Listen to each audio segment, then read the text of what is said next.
আমরা তাহলে ক্লাসের আলোচনায় আসি। তো তোমাদেরকে অনার্স দ্বিতীয় বর্ষের ক্লাসে স্বাগত জানাচ্ছি। হয়তো জাতীয় বিশ্ববিদ্যালয়ের ইতিহাসে এটাই প্রথম, হতে পারে এটাই শেষ। এরপরে এরকম ঘটনা নাও ঘটতে পারে যে কোনো রকম পরীক্ষা গ্রহণ ছাড়াই বিশেষ পরিস্থিতির কারণে, বিশেষ শর্ত সাপেক্ষে তোমাদেরকে এক শ্রেণী থেকে আরেক শ্রেণীতে প্রমোট করা হলো। তোমরা ইতিহাসের একটি অংশ হয়ে থাকবে যে আমাদের জীবনে এরকম ঘটনা ঘটলো, ভবিষ্যতে আমরা গল্প করতে পারবো। এই গল্পের মধ্যে কষ্টও আছে। করোনা মহামারী বা যেটাকে এখন আমরা অতিমারি বলছি, আল্লাহ তাআলা আমাদেরকে এর থেকে মুক্তি দান করুন, সবাই সেটা চাই। এই করোনা মহামারীর মধ্য থেকে আমরা আমাদের জীবনকে চালিয়ে নিতে চেষ্টা করছি, নিজেরা সুস্থ থাকতে চেষ্টা করছি, নিজেদের পরিজনকে সুস্থ রাখতে চেষ্টা করছি এবং আমাদের কাজগুলোকে আমরা চালিয়ে নিতে চেষ্টা করছি। জাতীয় বিশ্ববিদ্যালয়ের শর্ত অনুযায়ী যে কোনো সময় পরীক্ষা হতে পারে। যখন পরীক্ষা হবে তখন তোমাদের হাতে সময় থাকবে একেবারেই নগণ্য। অর্থাৎ হয়তো প্রথম বর্ষের পরীক্ষা শুরু হলো, প্রথম বর্ষের পরীক্ষা শেষ হওয়ার কিছুদিনের মধ্যে, মেবি হতেও পারে 1 মাসের মধ্যে আবার দ্বিতীয় বর্ষের পরীক্ষা শুরু হয়ে যাবে। এরকম ঘটনা ঘটতেও পারে, আমরা কেউই জানি না কি ঘটবে। তো তোমাদেরকে মানসিকভাবে প্রস্তুত থাকতে হবে, পেছনের কোর্স গুলো পড়ে কমপ্লিট করে রাখতে হবে, যারা একটানা পরীক্ষা দেওয়ার মতো যোগ্যতা আমরা তৈরি করতে পারি। তো এখন তোমাদের অনার্স দ্বিতীয় বর্ষে অনলাইন ক্লাসে আমরা 6 জন শিক্ষক তোমাদের সাথে ক্লাসে থাকবো। সপ্তাহে 6 দিন, শনি থেকে বৃহস্পতি 6 দিন 6টা ক্লাস হবে। তো প্রতি রবিবার আমি ফজলে রাব্বি তোমাদের সাথে ক্লাসে থাকবো। আমি তোমাদের সাথে ফিজিক্যাল কেমিস্ট্রি 2 বা ভৌত রসায়ন 2 এই কোর্সটির সাথে অংশগ্রহণ করব। বাকি বিল্লাহ কিছু শুনতে পাচ্ছি না। আচ্ছা, অন্যরা কি শুনতে পাচ্ছ? জি স্যার, পাচ্ছি। আচ্ছা, বাকি তাহলে তুমি তোমার ডিভাইস এবং তোমার ইন্টারনেট কানেক্টিভিটিটা একটু চেক করে নাও, আচ্ছা, বা তোমার সাউন্ড সেটিংসটা ঠিক করে নাও, সাউন্ড আউটপুট লেভেলটা ঠিক করে নাও। জুম ব্যবহারে ইতিমধ্যে আমরা অনেকেই দক্ষতা অর্জন করে ফেলেছি। এটাও বলতে পারো করোনার একটি আশীর্বাদ। হ্যাঁ, করোনা না থাকলে তো এই প্রযুক্তিগুলোর সাথে আমাদের পরিচয় হতো না। সবুজ শুনতে পাচ্ছে না। আচ্ছা, অধিকাংশ মানুষ শুনতে পাচ্ছে, যারা শুনতে পাচ্ছ না তাদের দুটো সমস্যা থাকতে পারে। 1 নম্বর সমস্যা থাকতে পারে ইন্টারনেট কানেক্টিভিটি পুয়ার। আরেকটি সমস্যা থাকতে পারে তোমাদের নিজেদের ডিভাইসে বা তোমাদের সাউন্ড সেটিংস এ সমস্যা থাকতে পারে। আমি সংক্ষেপে তোমাদেরকে একটু সাউন্ড সেটিংসটা দেখিয়ে দিই, যেটা হয়তো অনেকের কাজে লাগতে পারে।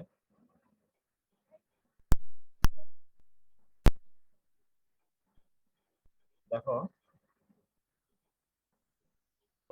নরমালি তোমাদের প্রত্যেকেরই সে মোবাইল ফোনে ব্যবহার করো অথবা কম্পিউটারে ব্যবহার করো, প্রত্যেকের জন্য সাউন্ড সেটিং, যেখানে মিউট আনমিউট বাটনটা আছে তার পাশে একটা ড্রপ ডাউন বাটন আছে, যেখানে ড্রপ ডাউন বাটনে ক্লিক করলে আমরা অডিও সেটিংস বলে একটা অপশন পাই।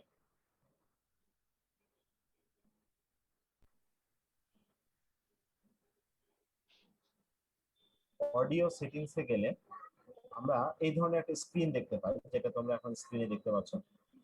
এখানে আউটপুট লেভেল এবং ইনপুট লেভেল দুটো বিষয় আছে। তোমরা পার্টিসিপেন্টদের জন্য আউটপুট লেভেলটা একেবারে হাই রাখবা, যেটা আমি রেখেছি। দেখো, আমি চাইলে এটা কমিয়ে দিতে পারি, এটা হাই করতে পারি। তো তোমাদের জন্য অবশ্যই হাই রাখতে হবে। ইনপুট লেভেলটা আমার জন্য হাই রাখতে হবে, না হলে আমার কথা শুনতে পাবে না।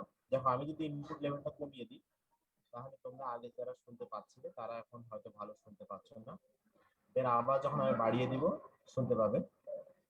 যারা অ্যানোনেট করছো তাদের কাজটা আসলে ভালো হচ্ছে না। আমি চাই না স্টুডেন্টরা অ্যানোনেট করুক।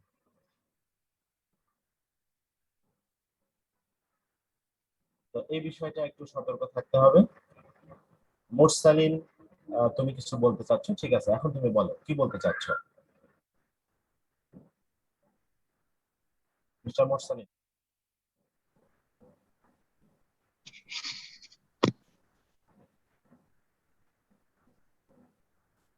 অনর্থক হাত তুলে বসে থাকে তো লাভ নেই। স্যার, শোনায় একটু প্রবলেম হচ্ছিল। আমি তো বললামই দুইটা কারণে সমস্যা হতে পারে। এখন এখানে আমার কিছু করণীয় নেই, ইন্টারনেট না সার্ভিস এখন ঠিক খারাপ আছে হলে। স্যার, এখন ওকে আছে। আচ্ছা শামিমা, তুমি কিছু বলতে যাচ্ছ? মিস শামিমা।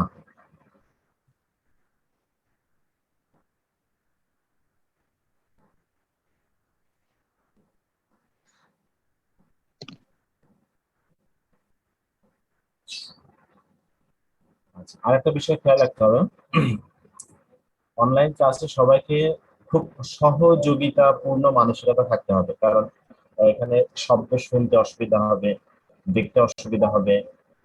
আমাদেরকে একটু কোঅপারেটিভ হতে হবে, একেবারে ক্লাসরুমের মতো কখনোই সম্ভব না। তো আরেকটা বিষয়, হইচই করা যাবে না, হ্যাঁ? সবাই যদি একসাথে মাইক্রোফোন অন করে হইচই করা শুরু করি, তাহলে আমরা কেউই ক্লাস নিতে পারবো না। এই জন্য চেষ্টা করতে হবে যতটা শান্ত থেকে ক্লাসের থেকে আমরা মূল জিনিসটাকে শিখতে পারি। এই ব্যাপারে আমরা সতর্ক থাকবো সকলে ইনশাআল্লাহ। আমাদের ভৌত রসায়নের আলোচনায় যদি আমরা যাই,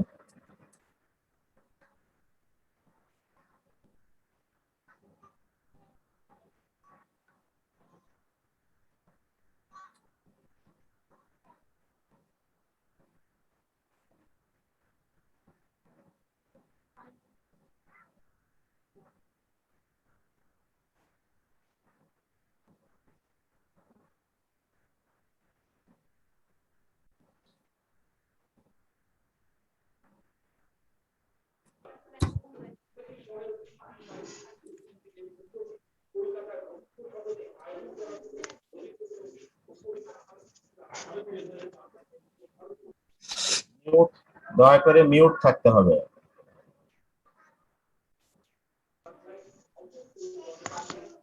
কেন ক্লাস ডিস্টার্ব করছো বাবা?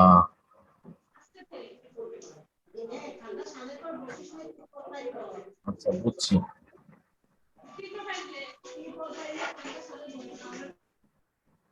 এছাড়া উপায় নেই আমার।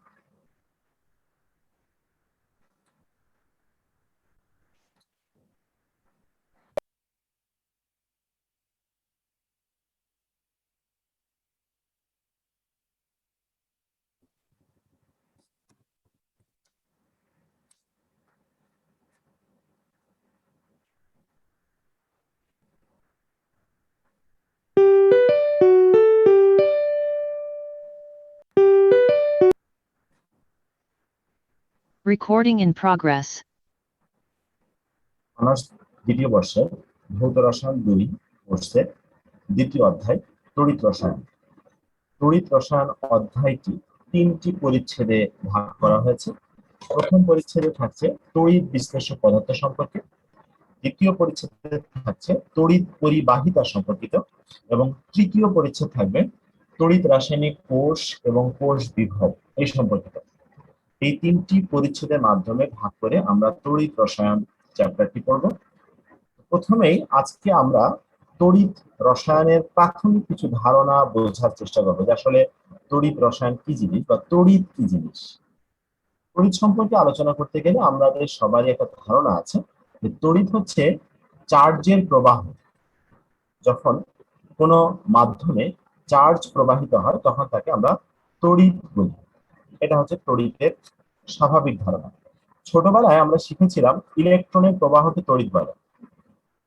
তো ইলেকট্রনের প্রবাহ শুধু না, বরং যে কোনো ধরনের চার্জ, সেটা ধনাত্মক চার্জ হোক বা ঋণাত্মক চার্জ হোক, যে কোনো ধরনের চার্জের প্রবাহকেই তড়িৎ বলে। রসায়নের সাথে এটা সম্পর্ক 1800 সাল থেকে বিজ্ঞানী ভোল্টা এর হাত ধরে, যার নামটি আমরা শ্রদ্ধার সাথে স্মরণ করি। বিজ্ঞানী ভোল্টা প্রথম রাসায়নিক পরিবর্তন থেকে একটি তড়িৎ উৎস ডেভেলপ করতে সক্ষম হয়েছিলেন, এবং সেখান থেকেই আমরা রসায়নের সাথে তড়িতের সম্পর্ক পাই, যেখানে তড়িৎ শক্তি দ্বারা রাসায়নিক শক্তিতে পরিবর্তন এবং রাসায়নিক শক্তি থেকে তড়িৎ শক্তিতে পরিবর্তন ইত্যাদি পরিবর্তন এবং রাসায়নিক বিক্রিয়ায় তড়িতের প্রভাব, এই বিষয় এর সাথে সম্পর্কিত যে আলোচনা, সেটাকে আমরা বলি তড়িৎ রসায়ন। তো তড়িৎ রসায়নের আলোচনায় আমি শুরু করছি। লিসেন ফর থেরাপি, প্রভাষক রসায়ন, ফোন নাম্বারটি দেওয়া আছে। যদি লেখাপড়া সংক্রান্ত কোনো প্রয়োজন হয় তাহলে ফোন করতে পারো, আদারওয়াইজ ফোন করার প্রয়োজন নেই।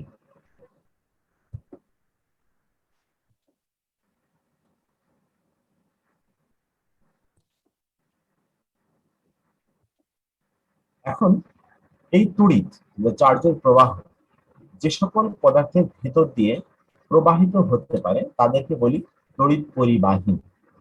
তার মানে বস্তুকে, তড়িৎকে না, তড়িতের সাপেক্ষে বস্তুকে আমরা দুই ভাগে ভাগ করতে পারি। একটা হচ্ছে তড়িৎ পরিবাহী আর একটা হচ্ছে তড়িৎ অপরিবাহী। যে সকল পদার্থের ভিতর দিয়ে চার্জের প্রবাহ চলে না, অর্থাৎ তড়িৎ পরিবাহিত হয় না, তাদেরকে আমরা বলি তড়িৎ অপরিবাহী। যেমন কাঠ, কাঁচ, কাগজ, প্লাস্টিক ইত্যাদি। আর যে সকল পদার্থের ভেতর দিয়ে তড়িৎ প্রবাহিত হতে পারে তাদেরকে আমরা বলি পরিবাহী। যেমন লোহা, তামা, অ্যালুমিনিয়াম, কপার, সোডিয়াম ক্লোরাইডের গলিত অবস্থা বা দ্রবীভূত অবস্থা, বিভিন্ন অ্যাসিড বা ক্ষারের জলীয় দ্রবণ ইত্যাদি, এগুলো হচ্ছে তড়িৎ পরিবাহী, যার ভিতর দিয়ে তড়িৎ পরিবাহিত হতে পারে। এখন পরিবাহী কিভাবে তড়িৎ পরিবহন করছে সেই কৌশলের উপর ভিত্তি করে পরিবাহীকে আবার দুই ভাগে ভাগ করা যায়। একটা হচ্ছে ইলেকট্রনীয় পরিবাহী। ইলেকট্রনীয় পরিবাহী যে সকল পদার্থের ভিতর দিয়ে তড়িৎ পরিবাহিত হতে পারে তাদের মধ্যে আবার পরিবহনটা কিভাবে ঘটছে, এই কিভাবে কে ভাগ করা হচ্ছে দুই ভাগে। একটা হচ্ছে ইলেকট্রনীয় পরিবাহী, আর একটাকে আমরা বলি আয়নিক পরিবাহী।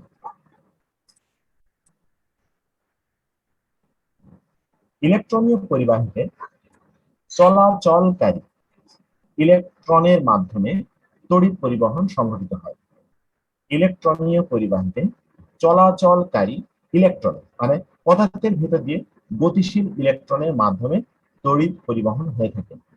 যেমন সকল ধাতু, সকল ধাতু, একমাত্র অধাতু গ্রাফাইট, এরা হচ্ছে ইলেকট্রনীয় পরিবাহী, যেখানে সঞ্চরণশীল ইলেকট্রনের মাধ্যমে তড়িৎ পরিবহন সংঘটিত হয়। আর আয়নিক পরিবাহীতে আয়নের চলাচলের মাধ্যমে তড়িৎ পরিবাহিত হয়। যেমন সকল আয়নিক যৌগের গলিত অবস্থা, আয়নিক যৌগের গলিত অবস্থা অর্থাৎ তরল অবস্থা, এছাড়াও বিভিন্ন আয়নিক এবং সমযোজী যৌগের জলীয় দ্রবণ, এরা আয়নিক পরিবাহী হিসেবে কাজ করে, যেখানে আয়নের চলাচলের মাধ্যম দিয়ে তড়িৎ পরিবহন সংঘটিত হয়। আয়নিক পরিবাহীকে আবার, এই আয়নিক পরিবাহীকে আবার আরেকটি ভিন্ন নামে ডাকা হয়, এদেরকে বলা হয় তড়িৎ বিশ্লেষ্য পরিবাহী। অর্থাৎ যাহা আয়নিক পরিবাহী তাহাকেই বলা হয় তড়িৎ বিশ্লেষ্য পরিবাহী।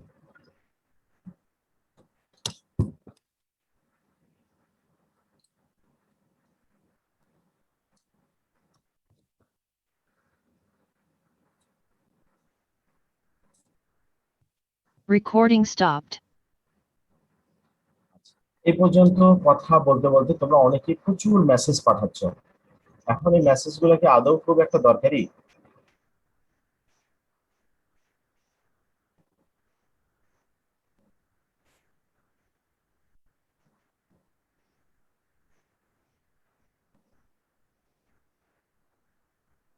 আচ্ছা, সবাইকে অনুরোধ করব ক্লাসের দিকে মনোযোগী থাকতে।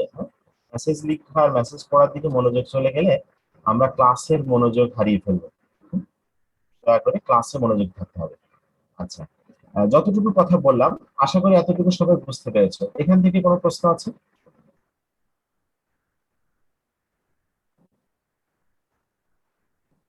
নেই।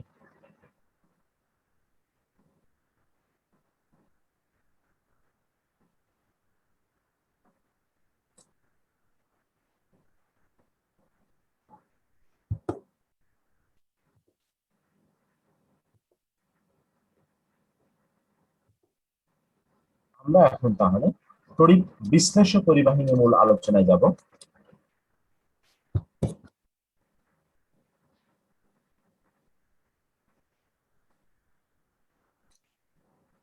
Recording in progress. এখানে ইলেকট্রনীয় পরিবাহী বা ধাতব পরিবাহী নিয়ে মূলত আমাদের তেমন কোনো আলোচনার বিষয় নেই। এটা পদার্থবিজ্ঞানের মূল আলোচ্য বিষয়। আমরা রসায়নে তড়িৎ বিশ্লেষ্য পরিবাহী বা আয়নিক পরিবাহী নিয়ে কথা বলবো। এখন যে কোনো আয়নিক যৌগ, উদাহরণ হিসাবে যদি আমরা সোডিয়াম ক্লোরাইডের কথা চিন্তা করি, সোডিয়াম ক্লোরাইড একটি আয়নিক যৌগ।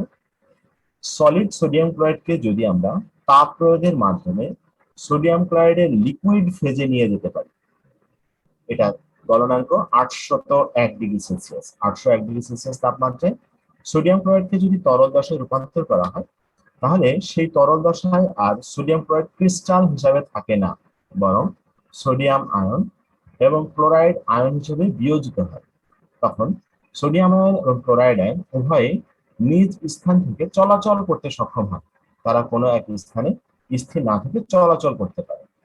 আয়নের এই চলাচলের কারণেই সেখানে তড়িৎ প্রবাহ সৃষ্টি হয়। ঋণাত্মক আধানযুক্ত ক্লোরাইড আয়নের চলাচলের কারণে যেমন তড়িৎ প্রবাহ সৃষ্টি হয়, একইভাবে ধনাত্মক আধানযুক্ত সোডিয়াম আয়নের চলাচলের কারণেও সেখানে তড়িৎ প্রবাহ সৃষ্টি হয়। এখন এই পরিবাহীর প্রবাহ সম্পর্কিত যত তত্ত্ব আমরা অনার্স প্রথম বর্ষে এবং উচ্চ মাধ্যমিক পদার্থ বিজ্ঞান বইতে শিখেছি, সেই সূত্রগুলো এরা মেনে চলে। যেমন আমরা শিখেছি কুলম্বের সূত্র, আশা করি মনে পড়ে সবার। কুলম্বের সূত্র, কুলম্বের সূত্র কি ছিল? Q equal to I T, যেখানে কিউ হচ্ছে চার্জের পরিমাণ, আই হচ্ছে তড়িৎ প্রবাহের মাত্রা, টি হচ্ছে সময়। বা এটাকে আমরা লিখতে পারি I equal to Q by টি।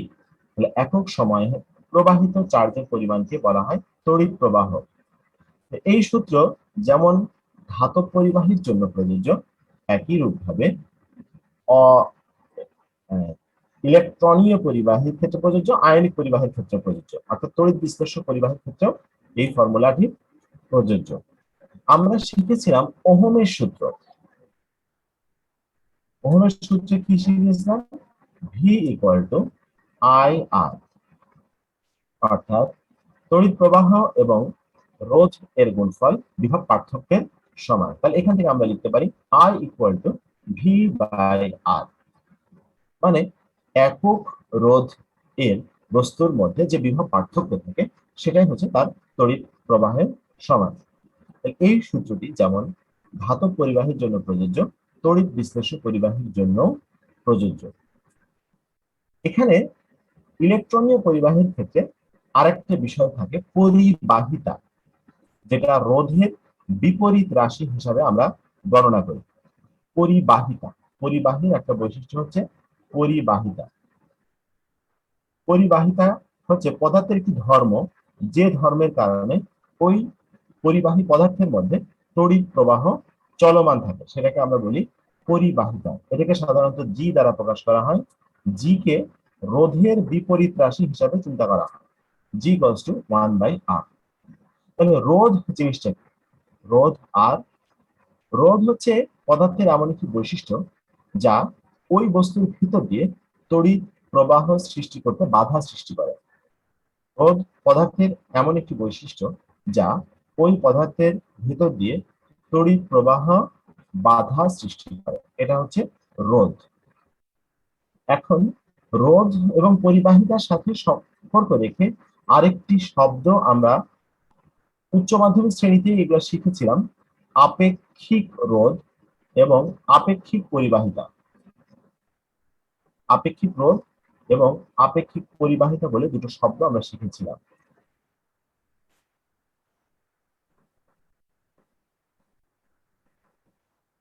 তো এখানে আমরা একটা ফর্মুলা শিখেছিলাম, কোন পরিবাহীর রোধ তার প্রস্থচ্ছেদের ক্ষেত্রফলের ব্যস্তানুপাতিক এবং দৈর্ঘ্যের সমানুপাতিক। তার মানে R is proportional to L by A। এই প্রপোর্শনাল চিহ্নটি উঠিয়ে দিলে আমরা এখানে পেয়েছিলাম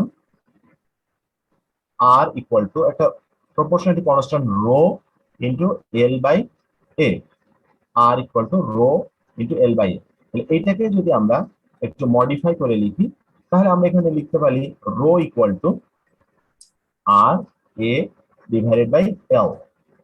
তাহলে একক দৈর্ঘ্যের কোন পরিবাহীর প্রস্থচ্ছেদের ক্ষেত্রফল যদি 1 একক হয়, তখন সেখানে যে রোধের মান পাওয়া যায় সেটাকে বলা হয় আপেক্ষিক রোধ। একক দৈর্ঘ্য সম্পন্ন, একক প্রস্থচ্ছেদের ক্ষেত্রফল সম্পন্ন কোন পরিবাহীর একক দৈর্ঘ্যে যে পরিমাণ রোধ পাওয়া যায় সেটাই হচ্ছে তার আপেক্ষিক রোধ। এই আপেক্ষিক রোধের বিপরীত রাশিকেই বলা হয় আপেক্ষিক পরিবাহিতা।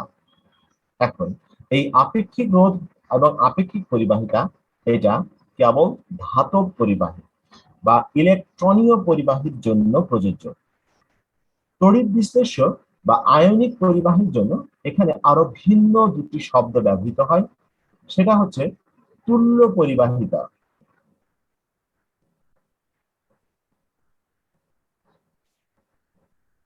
এটা একটা শব্দ ব্যবহৃত হয়, আর আরেকটি শব্দ ব্যবহৃত হয় মোলার পরিবাহিতা।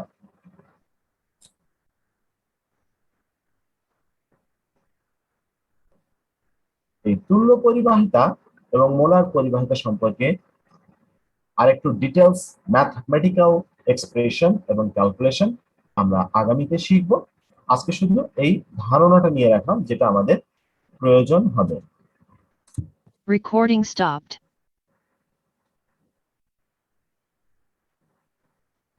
যতটুকু আলোচনা হলো এখান থেকে কারো কোনো জিজ্ঞাসা আছে কি, কোনো প্রশ্ন?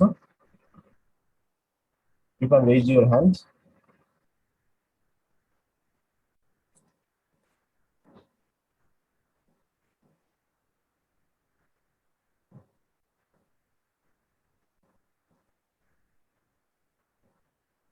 আচ্ছা, আপাতত কোনো প্রশ্ন নেই, তাহলে এখান থেকে আমরা একটু সামনে এগোতে পারি।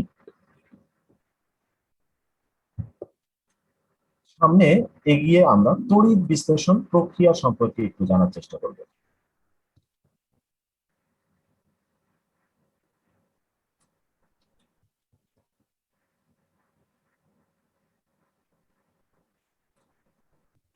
Recording in progress. তড়িৎ বিশ্লেষণ প্রক্রিয়াটা যদি না জানি, তাহলে তড়িৎ বিশ্লেষ্য পরিবাহীর যে আচরণগুলো সেটা আমরা ভালো মতো বুঝতে পারবো না। তড়িৎ বিশ্লেষণ প্রক্রিয়াটি সম্পর্কে তোমরা উচ্চ মাধ্যমিক রসায়নে খুব ভালো একটা ধারণা পেয়েছো, যেখানে একটা ডিভাইস ব্যবহার করা হয় যেটাকে আমরা বলি তড়িৎ বিশ্লেষণ কোষ। এই কোষটা খুবই সিম্পল একটা জিনিস, যেখানে একটি পাত্র ব্যবহার করা হয় এবং এই পাত্রের বৈশিষ্ট্য হচ্ছে এই পাত্রটি অবশ্যই কোনো অপরিবাহী পদার্থ দ্বারা, কোনো পরিবাহী পদার্থ দ্বারা আমরা পাত্রটি বানাই না, অপরিবাহী পদার্থ দ্বারা একটি পাত্র নেই আমরা। এই পাত্রের ভেতরে আমি যাহার তড়িৎ বিশ্লেষণ করতে চাইব সেই তড়িৎ বিশ্লেষ্য পদার্থটিকে নিব।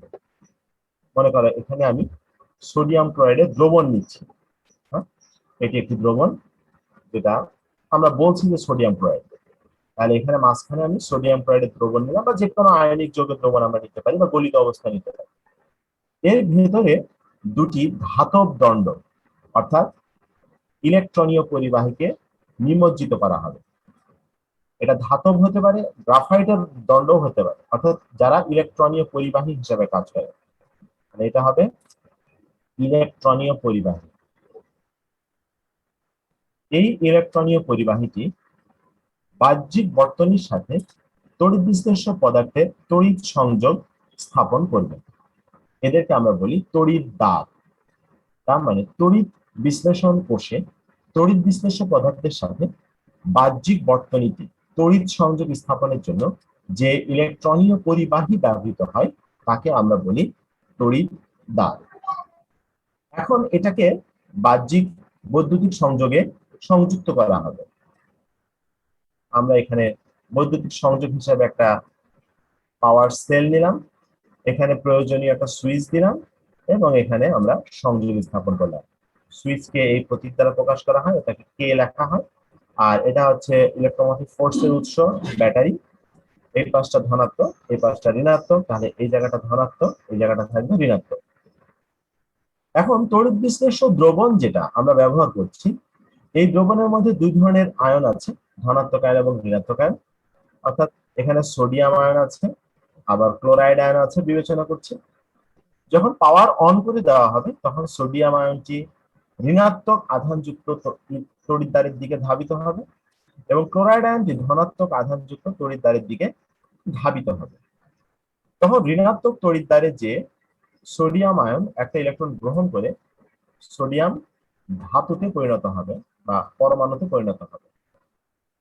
বিপরীত দিকে ক্লোরাইড আয়ন যেহেতু তার মধ্যে এক্সট্রা ইলেকট্রন আছে, সে এক্সট্রা ইলেকট্রনটাকে ছেড়ে দিয়ে ক্লোরিন পরমাণুতে পরিণত হবে, যেটা গ্যাসীয় দশায় থাকে। এরকম দুইটি ক্লোরিন পরমাণু পরস্পরের সাথে যুক্ত হয়ে ক্লোরিন গ্যাস উৎপন্ন করবে। তাহলে ঋণাত্মক তড়িৎদ্বারে ইলেকট্রন গ্রহণ ঘটেছে, আর ইলেকট্রন গ্রহণের এই প্রক্রিয়াকে আমরা কি বলি?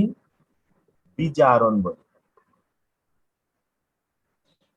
আর ধনাত্মক তড়িৎদ্বারে ইলেকট্রনের ত্যাগ ঘটেছে, যেখানে ইলেকট্রনের ত্যাগ ঘটে সেটাকে আমরা বলি জারণ। যেখানে বিজারণ ঘটে, যেই তড়িৎদ্বারে বিজারণ ঘটে সেটাকে বলা হয় বিজারণ তড়িৎদ্বার বা ক্যাথোড। যেই তড়িৎদ্বারে বিজারণ ঘটে সেটাকে বলা হয় বিজারণ তড়িৎদ্বার বা ক্যাথোড। ক্যাথোড শব্দটি এসেছে ক্যাটায়ন থেকে। যেহেতু ক্যাটায়ন এই ঋণাত্মক আধানযুক্ত তড়িৎদ্বারের দিকে আকৃষ্ট হচ্ছে, ক্যাটায়ন আকৃষ্ট হয় বিধায় এটাকে বলা হচ্ছে ক্যাথোড। আর অ্যানায়ন ধনাত্মক তড়িৎদ্বারের দিকে আকৃষ্ট হয়েছে, এই জন্য অ্যানায়ন আকৃষ্ট হয় বলে ধনাত্মক তড়িৎদ্বারকে আমরা বলছি অ্যানোড। এখন এই ক্যাথোড এবং অ্যানোডের এই ধারণাটি ক্লাসিক্যাল ধারণা অনুযায়ী বলা হলো। পরবর্তীতে তড়িৎ রাসায়নিক কোষে যে হয়তো তাদের চিহ্নের পরিবর্তন হবে, যেমন এখানে আমরা দেখতে পাচ্ছি ক্যাথোড ঋণাত্মক, অ্যানোড ধনাত্মক। কিন্তু ভবিষ্যতে যে আমরা দেখবো যে ক্যাথোড ধনাত্মক হয়ে যাচ্ছে, অ্যানোড ঋণাত্মক হয়ে যাচ্ছে। সুতরাং ধনাত্মক হলে তাকে অ্যানোড বলা হয় বা ক্যাথোড বলা হয়, কিংবা ঋণাত্মক হলে তাকে ক্যাথোড বলা হয় কিংবা অ্যানোড বলা হয়, এরকম কোনো নিয়ম নেই। বরং নিয়মটি হচ্ছে যেখানে বিজারণ ঘটবে সেটাকে বলা হবে ক্যাথোড, এবং যেখানে জারণ ঘটবে সেখানে বলা হবে অ্যানোড। এটা হচ্ছে আমাদের নিয়ম। Recording stopped. এই বিষয়টি আশা করি ক্লিয়ার। কারো কোনো প্রশ্ন আছে এখান থেকে?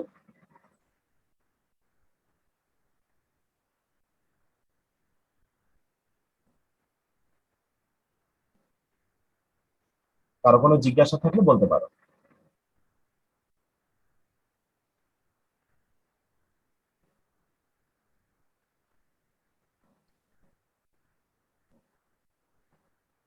হ্যাঁ, শান্তনা কিছু বলতে চাচ্ছ?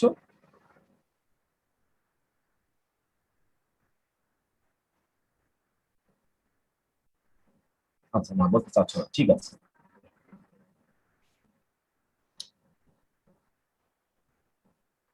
তাহলে এটা গেল আমাদের তড়িৎ বিশ্লেষণ প্রক্রিয়া সম্পর্কে ধারণা। Recording in progress. এখন তড়িৎ বিশ্লেষণ কালে এখানে কতগুলো বিষয় আমাদের কাছে গুরুত্বপূর্ণভাবে বিবেচিত। সেটা হচ্ছে একটা তড়িৎ বিশ্লেষণ কালে যদি একাধিক আয়ন সেখানে থাকে, আমি এখানে শুধু সোডিয়াম ক্লোরাইড নিয়ে কথা বললাম, একাধিক লবণ যদি সেখানে থাকে, একাধিক ক্যাটায়ন একাধিক অ্যানায়ন যদি সেখানে থাকে, তাহলে প্রশ্ন জাগে কোন অ্যানায়নটি আগে জারিত হবে বা কোন ক্যাটায়নটি আগে বিজারিত হবে। এই আগে পরের হিসাবের জন্য এখানে একটা প্রতিযোগিতার বিষয়। সেই প্রতিযোগিতার বিষয়ে দুইটি বিষয়ের উপরে বিষয়টা খুবই গুরুত্বের উপর নির্ভর করে। তিনটি বিষয় এখানে গুরুত্বপূর্ণ। এক নম্বর হচ্ছে সংশ্লিষ্ট আয়নের প্রমাণ বিজারণ বিভব। যে আয়নটি নিয়ে আমরা কথা বলছি, আয়নের প্রমাণ বিজারণ বিভব। পৃথিবীতে যত পদার্থ নিয়ে আমরা তড়িৎ বিশ্লেষণ করব না কেন, প্রত্যেকটা পদার্থের, প্রত্যেকটা আয়নের, প্রত্যেকটা মূলকের একটা নির্দিষ্ট প্রমাণ বিজারণ বিভবের মান আছে।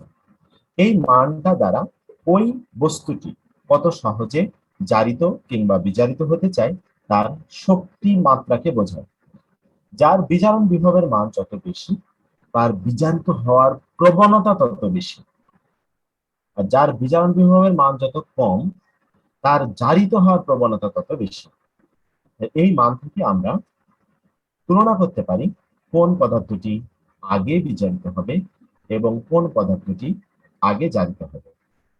আবার দ্রবণে সংশ্লিষ্ট আয়নের ঘনমাত্রার উপরেও নির্ভর করে। আয়নের ঘনমাত্রা, মনে করো আমি উদাহরণ দিই যে বাকিবিল্লাহ এবং শাহাদাত হুসাইন, তাদের দুইজনের মধ্যে এখন মারামারি হবে।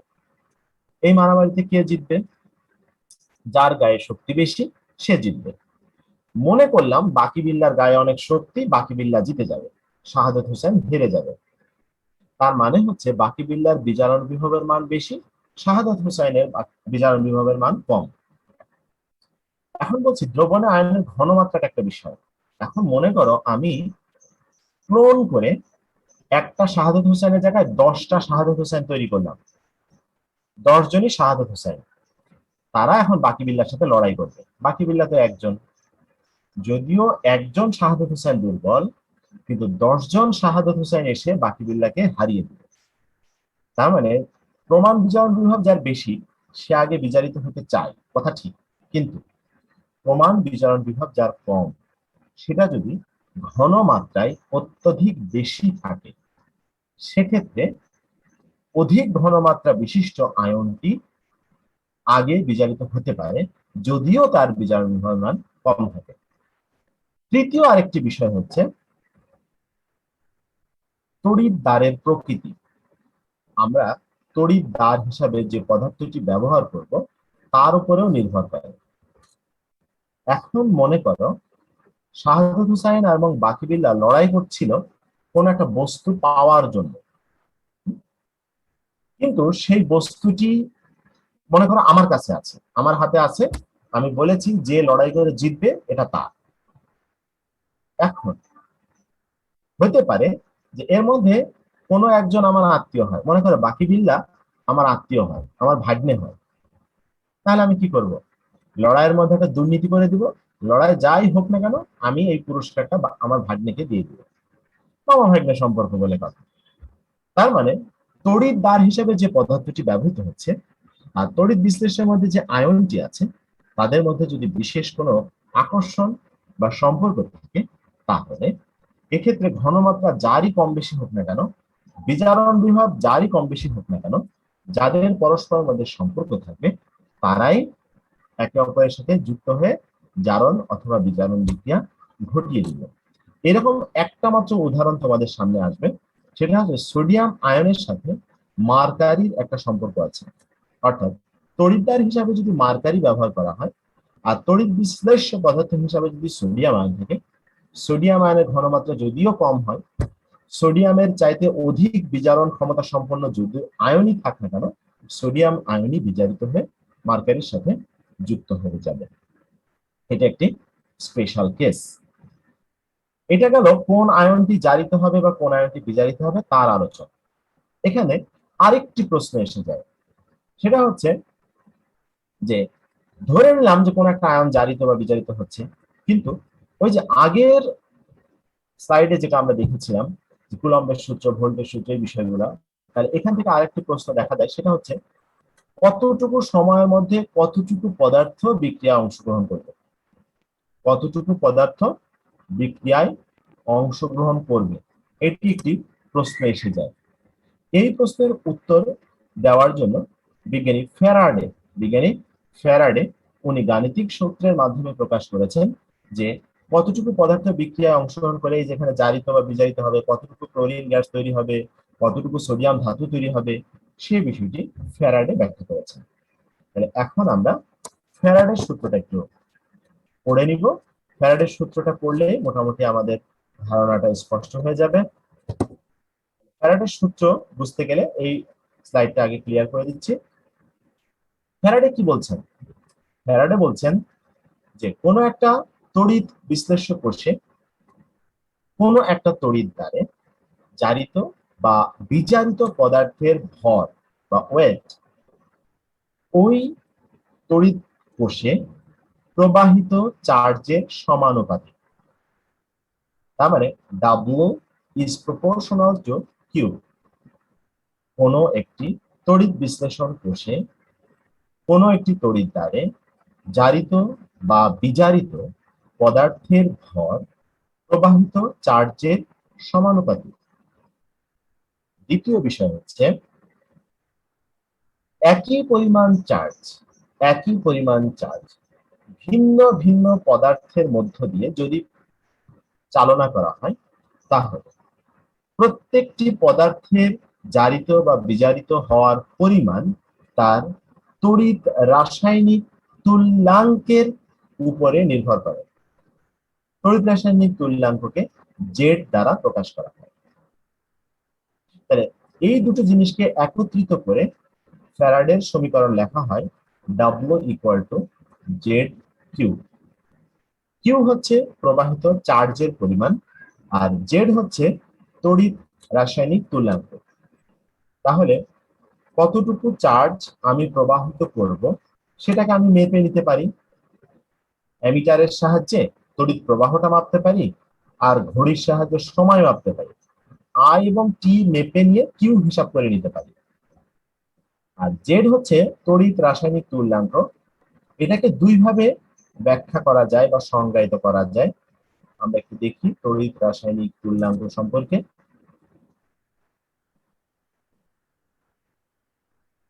তাহলে এই সমীকরণ থেকে W equals to Z Q, এই সমীকরণ থেকে আমরা লিখতে পারি Z equal to W divided Q. তাহলে জেড ইকুয়াল টু যদি W ডিভাইডেড কিউ হয়, তাহলে কিউ এর মান যদি 1 হয়, তাহলে জেড এবং W সমান হয়ে যাবে। তার মানে 1 কুলম্ব চার্জ প্রবাহিত করলে কোন তড়িৎ বিশ্লেষণ কোষে তড়িৎ দ্বারে যতটুকু পদার্থ জারিত বা বিজারিত হয়, সেটাই হচ্ছে ওই পদার্থের তড়িৎ রাসায়নিক তুল্যাঙ্কের সমান। 1 কুলম্ব চার্জের প্রবাহের কারণে তড়িৎ বিশ্লেষণ কোষের কোনো একটি তড়িৎ দ্বারে জারিত বা বিজারিত পদার্থের ভর ওই পদার্থের তড়িৎ রাসায়নিক তুল্যাঙ্কের সমান। আর একটা ব্যাখ্যা এটার আছে, সেটা একটু ভিন্নভাবে লেখা হয়। অন্য একটা সংজ্ঞা থেকে লেখা হয় Z equals to M by N F. এক্ষেত্রে এম হচ্ছে বস্তুর আণবিক ভর, গ্রাম আণবিক ভর। এটাকে গ্রাম আণবিক ভর বলা হয়, মানে গ্রাম এককে প্রকাশিত আণবিক ভর। এন হচ্ছে তার যোজনী, অথবা এটাকে বলা হয় গৃহীত বা বর্জিত ইলেকট্রন সংখ্যা। গৃহীত বা বর্জিত ইলেকট্রন সংখ্যা। আর এফ হচ্ছে ফ্যারাডের ধ্রুবক।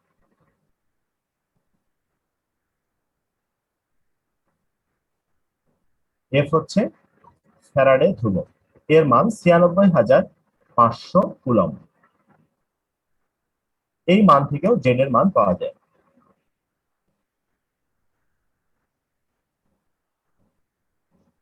তাহলে আজকের আলোচনা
আজকের ক্লাস এখানে শেষ।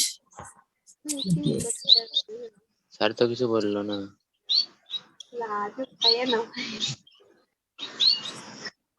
স্যার কিছু না বলে চলে গেল কেন? না বলে চলে গেছে।